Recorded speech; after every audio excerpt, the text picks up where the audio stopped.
I'll let it start. Today's session is part of a series called Benchmark Discovery, and we will pop in the dates for our future sessions. But once a month, we are going to dive deeper into an aspect of Benchmark. This week, we are focusing on small group instruction with Benchmark. We're going to begin this afternoon with like a little bit of a test, just like a self-assessment, to see where everybody is at and how comfortable they are with Jamboard. So a Jamboard Mastery Pre-Assessment. And so if you wouldn't mind either using your camera or the chat to indicate your comfort level with Jamboard. A 4 would be advanced. I use Jamboard all the time and could teach this PD. A 3 would be I feel proficient. I've used Jamboard a few times and know its functions. 2, I'm approaching. I have heard of Jamboard but haven't played around with it much. And novice. What's Jamboard? I'm not really sure. Go ahead and pop that in the chat or show with your camera so we can get a quick feel for how much time to spend on teaching it. Okay. All right. Thank you, everybody, for giving us a good indicator there. No, I didn't see any novice. Maybe I missed that, though. Okay. Thank you. So today, we are going to go over first small groups, how and why we should use them, thinking about virtual learning, but also keeping potential hybrid situations in mind. Next, we're going to look at some benchmark ideas for our small groups, followed up with some Jamboard ideas. In CNI, we really love Jamboard, and we have some really great solutions to share with you today. And finally, we have more ideas and resources to share with you. I'm going to share with you small groups, but my colleagues are here with me as well. Andrea Quintana is going to be sharing benchmark ideas. She could give a wave. Lori Arnold is here. She's going to be sharing some Jamboard ideas. Hi, Lori. And Rachel Horstman's here. She's going to share more ideas and resources. All right, so let's jump in with small groups. So when we're talking about small groups, we are keeping in mind our current parameters, like our current situation, limitations, and particular challenges of teaching virtually and teaching in hybrid. But we still think that small groups are worth the time and they are worth the investment of that time with your students. And on the next slide, Rachel, I have some information. So one of the biggest worries about using small groups is maybe losing some learning time. But our students really are falling significantly behind, and you may feel pressure to slow down or teach lower than your grade level content, but you can differentiate instruction by designing learning tasks for breakout rooms to strategically group students. And this is an opportunity in small groups to remediate and fill those gaps. So using small groups to fill some of those learning losses rather than just slowing down all of our instruction and really taking the time to differentiate. I really like this article, We Are Teachers, that we linked in the slide deck, so I encourage you to check it out for more information. And on the next slide, Rachel. Some ideas for actually implementing these small groups in your classroom include Google Breakout Rooms. And we have a video linked there if you are unfamiliar with how to set up a Google Meet breakout. Creating roles and routines to help facilitate and really give structure to your breakout rooms. Some virtual stations. Sometimes you can do small groups without doing breakout rooms, but rather just setting up different tasks for your students to work on, which would work really well with a hybrid learning model. And then also planning. Okay. So some strategies specifically for small groups. This article, this is all from Edutopia, and they take each of these like 5 ideas and really flesh them out. So I encourage you to check this out as well to dive deeper in. But you need to use our small group time to listen and learn to our students. If we're going to dive into a new structure for our teaching, we have to spend time building relationships within that time, and that includes listening and learning from our students. One strategy for small groups is to offer rather than order. This little shift in mindset of engaging students in self-assessment and reflection to build buy-in for our small groups can really increase the effectiveness of our groups. Considering small groups as an extension of learning, so what we do all together and extending that into smaller groups for all of our students so that we can dive deeper and really differentiate to fill those learning gaps. So considering it as ways to offer students additional support.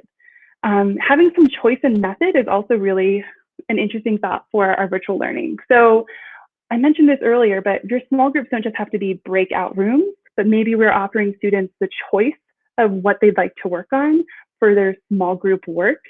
And this could include like watching a video lesson. So my group of students who's going to watch a video lesson that's recorded, they're doing it asynchronously, they're not doing it together, but it is a group of students who are engaging in differentiated coursework to meet a student need that's a learning gap.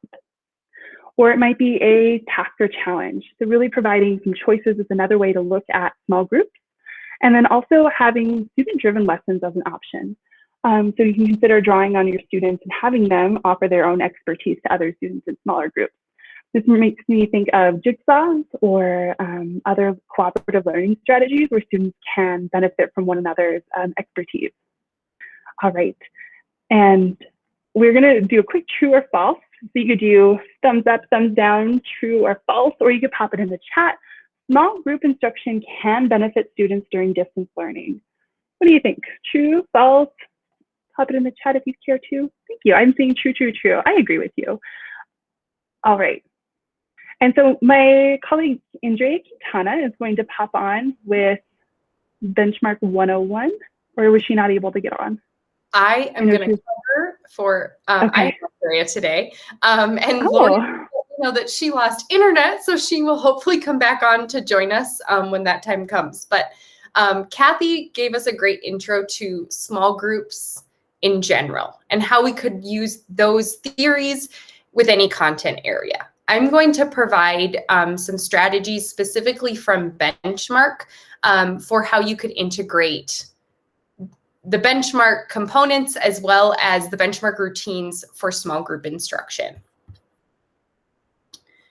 So here's some possible hybrid or virtual schedules. On one side, you're going to see a K2 schedule because the Benchmark curriculum looks a little different for our K2 students. And on the right side, we have a 3 through 5 schedule. So thinking about the major Benchmark components, whole group reading, the mini lessons, phonics, and writing, as well as the read aloud, those are the 5 major components we see in your TRS. We can prioritize which structures to do whole group and which structures to do small group. So looking at this model here, in primary grades, whole group reading and writing mini lessons could be great for a whole group setting. And then thinking about the extended reads, which would be using your student consumables most of the time, and any phonics lessons, and whether or not you use Benchmark, phonics, or foundations. Those are just skills that our K2 students need the most help with. So using that for your small group time. And start small with just maybe 2 small groups. You could meet with your, we'll call this the pink group since they have the pink arrow, starting with a guided reading or extended reading small group. And then they move to a phonics small group, maybe independently, or you could reverse those. And then your grade group would be doing the same thing, but in an opposite order. They get 1 rotation with you as the teacher, and the second rotation would be their independent work time. Now, there is also some components of Benchmark that work really well for an asynchronous component because we know we can't get our students to sit in front of their computer screen all day. So having some off-screen or off-camera activities for them to work on can help break up their day. The read aloud from Benchmark is a great one to record and let your students listen to asynchronously. A writing component, they could be writing in their journals independently. They don't necessarily need to type or have their cameras on for that. And then the interactive learning games or the Heidi songs could just be another component that you assign to your students asynchronously. The intermediate schedule is going to look very similar to that, except that they might have a little bit more freedom in their rotations. They also don't have as heavy of phonics instruction as our K2 students. So you might have just your extended read lesson with your 3 through 5 students whole group, and then they may rotate between 3 different stations or a teacher-led guided reading group. They might have a little bit more independence to work asynchronously or off-screen. So if you are do we have any brand new Benchmark users? You all taught it in some capacity. Okay, one brand new. Awesome. So if you are brand new to Benchmark, I want to really encourage you to go into our Google Classroom that we have set up. And Kathy can drop a link for the Google Classroom in just a moment. But we have a self-paced module there where you can really dive into the different components of Benchmark as you need them. So when you decide to dive into the mini lessons, there's instructions on those and helps for resource. I see we have a hand up. If you wouldn't mind utilizing the chat at this moment for questions, I think we could answer it that way. If not, hold on to it and we'll come back to questions at the end. Oh, oops.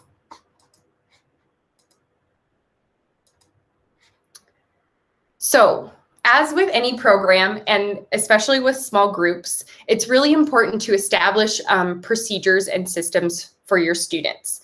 Thinking about what will asynchronous and synchronous work look like, prioritizing must-dos, because I can tell you, you will not be able to fit all of Benchmark into your 90-minute literacy block. So you're gonna have to pick and choose what's most important for your students.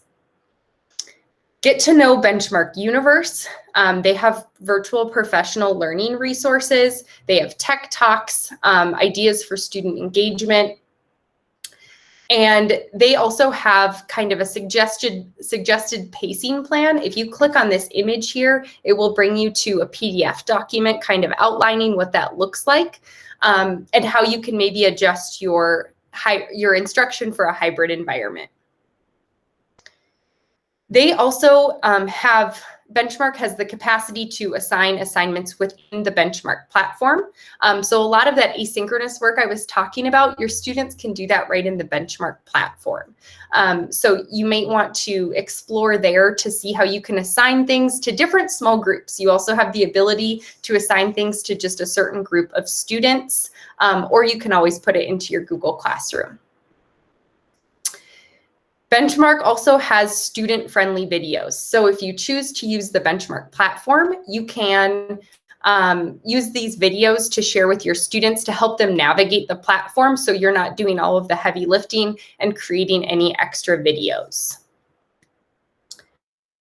And then Lori, it seems like your internet is up. I'm gonna pass it on to you to share a little bit about Jamboard. Just let me know if you need me to take over though. Hi, everybody. You'll know because if I vanish, I've been having a very difficult internet day, as I'm sure most of you have experienced this year. I don't know. It was wet yesterday, so the internet's not working, I guess. I don't know. Got stressed out.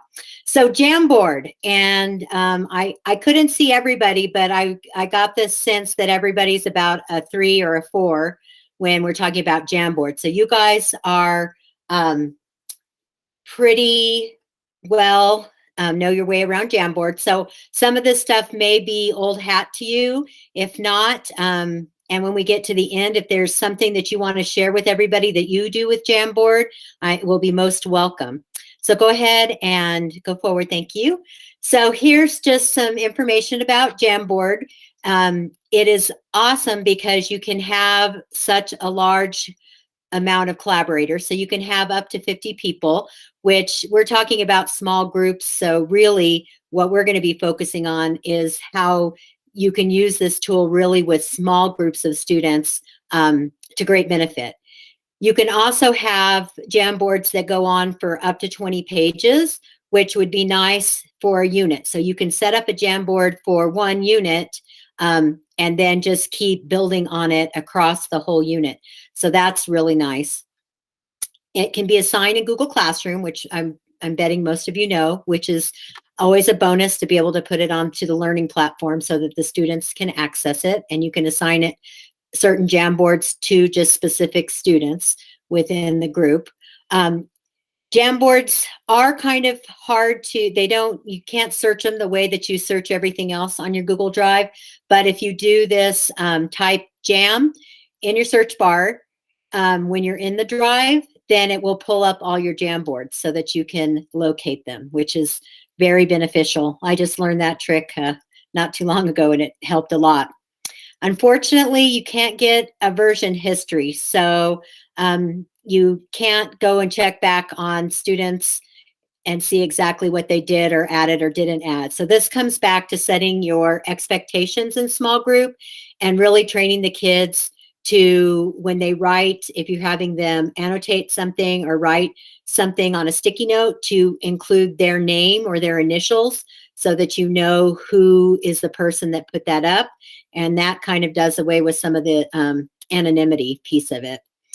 The pieces are movable and can be deleted. So that you have to know, if depending on the type of work that you're asking students to do, that I could go in and delete somebody else's work. So if this is something that you're using that you need the kids to have access to over a long period of time, Jamboard probably isn't the tool for that situation, but it is a tool for a lot of other short-term brainstorming, getting ideas out there kind of situations.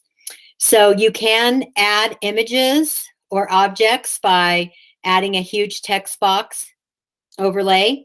One of the things that I really like about it is for Benchmark, if you are doing the readers and you want the kids to annotate, if you do a screenshot and you save it onto the Jamboard page as a picture, then it's locked. And the kids can go in and they can annotate on top of that picture, and it won't get lost, and they can't move the picture or delete the picture. So if you take screenshots of each one of the pages, then the kids can go in and annotate that. So they have new features as of August, which if you've used some Jamboard this year, you know the text boxes, the shapes, and the controlled layering of settings. You can share to the editors, anyone that's work, and then you can save it as a clean copy. So if you save it first, then you can make, like if you have 3 or 4 small groups, you can make the same Jamboard for the 3 or 4 small groups and then just share it with the group of students that you want to have access to that specific one.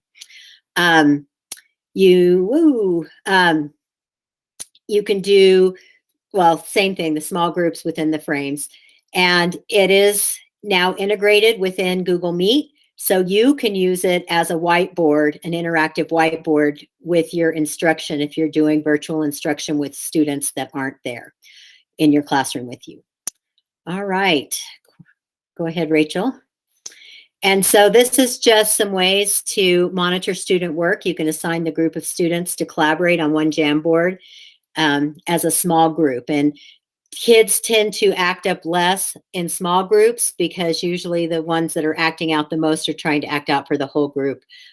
So if you keep the group small and you make sure that you have their roles very clearly defined and their expectations. The other thing I would say is to make sure that if you're using this where you're sending them out into small groups, keep the time short. And the younger the kids, the shorter the time that you give them, and then pull them back into the main meet so that they don't have a lot of extra time, that they have certain things that they need to do. Like this one has it exactly specifically set out as to the expectations of what the students need to do while they're in their breakout room or meeting with their small group. And now I am going to turn it back over to Rachel to share some ideas and resources with you. Thank you, Lori. And I did, while you were talking, just to show, I had an example that I did with another school, putting in the Benchmark consumable into a Jamboard. So just so you can see what that looks like, you notice as I click, I cannot move that text, but it's there. Then the students can use the pen tool or those shape tools that Lori was talking about to annotate and add notes in the text. So earlier we shared about kind of the structures and routines that are required to make small group work in your classroom. But now I'm going to share some of the specific resources in Benchmark that you might utilize during small group time. So the first is a video reflection. The unit openers could be a great thing to review with students in small groups, especially if you have any ELD students. It can be a great way to expand vocabulary for the unit, and get them talking about it before a whole group setting. If you'd like to see an example of that, oh, it's going to keep hiding on me when I move my mouse. At the bottom of this slide, there is a link there for the Jamboard Kinder example of what that could look like. And you can make a copy of that to use or modify in your classroom. The shared reading. So that's kind of what I just showed on, oh, did I? Vicki, you didn't, yeah, I was going to tell you. Sorry. My apologies. Okay, so here's the video reflections I was just talking about, and down below is the link to that Jamboard with a kindergarten example, so you could see what that looks like. And then what I just showed on the Jamboard that you were staring at for longer than I expected is the shared reading. So that comes from the student consumables. Being able to screenshot that and put it into a Jamboard creates kind of like a worksheet for your students. It's also great for the writing or drawing component that is in those student consumables that you could use during small group. You could also use, if you're familiar with Pear Deck, you could put these images into a Pear Deck and do it live with students, either in a small group or whole group setting. And again, we have another example down there at the bottom. So if you'd like to click on that, that is a first grade example. This is probably the most popular thing to use in small groups. These are the leveled readers. So they're based on content, but you will have different levels that students could read with some support from a teacher. So these are the ebooks. You have access to all of the ebooks for every grade level. So if you have students reading above grade level or way below grade level, know that you can always filter to other grade levels and go to the same unit to get books on the same content, but at different reading levels. So in a virtual setting, you might let them listen to that story or read it aloud together and respond to some comprehension questions. In person, you can do a little bit more hands-on activities with some graphic organizers or some student discussions if they're sitting near each other. For this one, we provided a second grade example on Jamboard of what that could look like. Again, feel free to explore that and use it if it's helpful. Then we have all of the vocabulary and read, build, reflect, write activities. So these are going to be more for our 2 through 5 grades. And as the title says, it focuses a little bit more on vocabulary.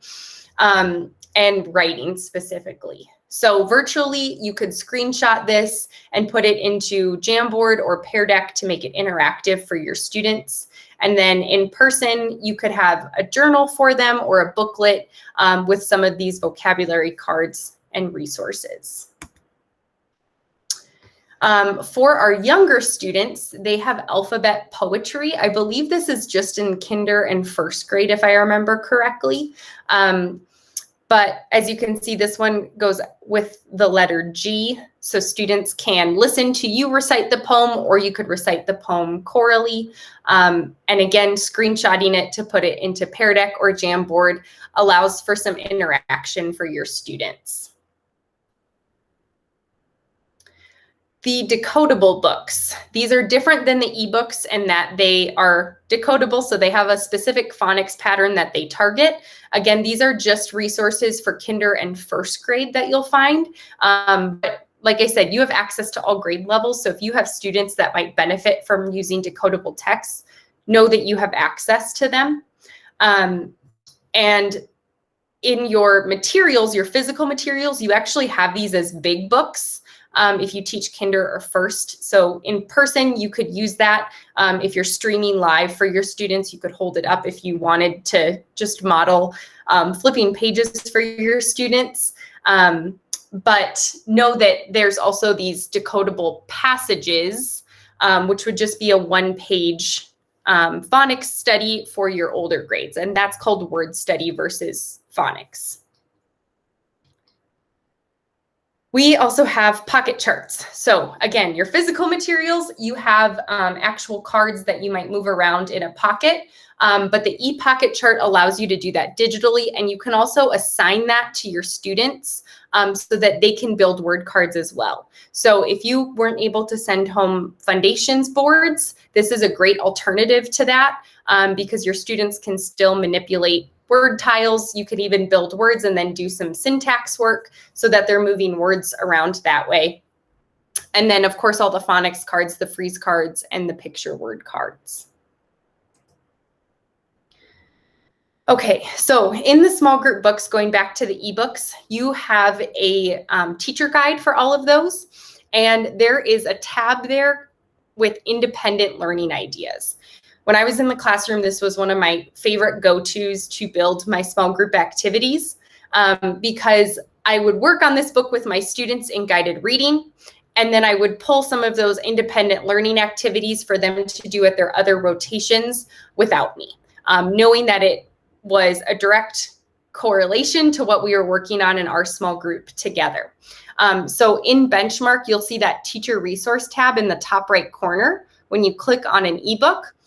And then, like I said, you have an independent learning tab that provides word work, writing, vocabulary, and comprehension questions that students could work on independently.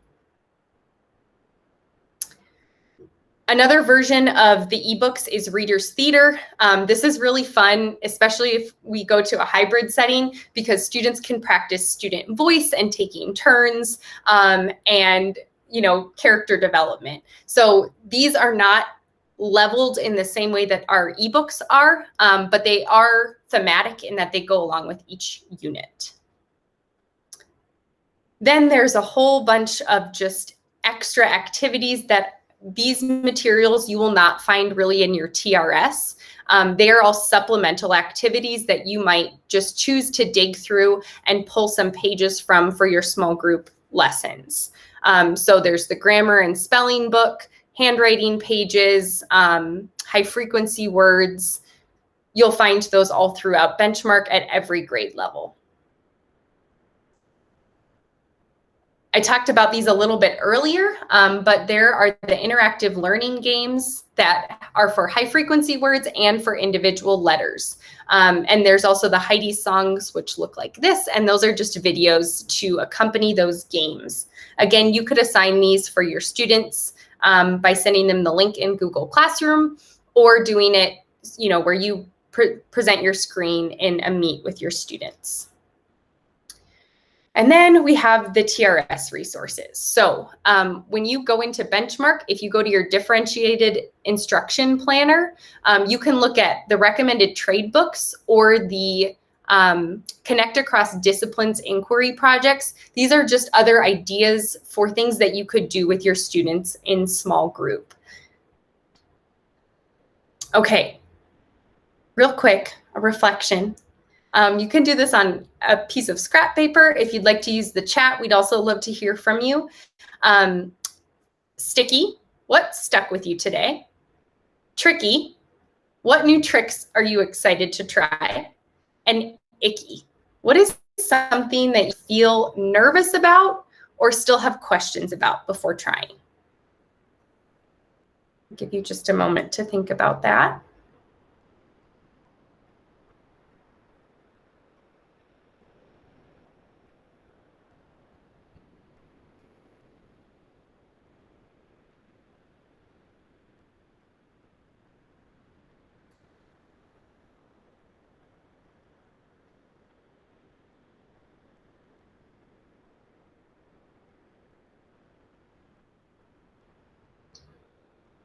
Okay, and we will hang out for a few minutes. It is 3 o'clock. This was a 30-minute session, so I want to be mindful of your time. I know you've had busy days, but we will hang out if you have any questions. You can reach out to us at benchmark@aps.edu. This is our ELA team. All of our names are listed here. You can search any of us on Gmail if you have any specific questions. And Diana, I want to make sure you still have your hand up. I hope I answered your question. If not, during this time, please feel free to unmute and ask any questions that you have.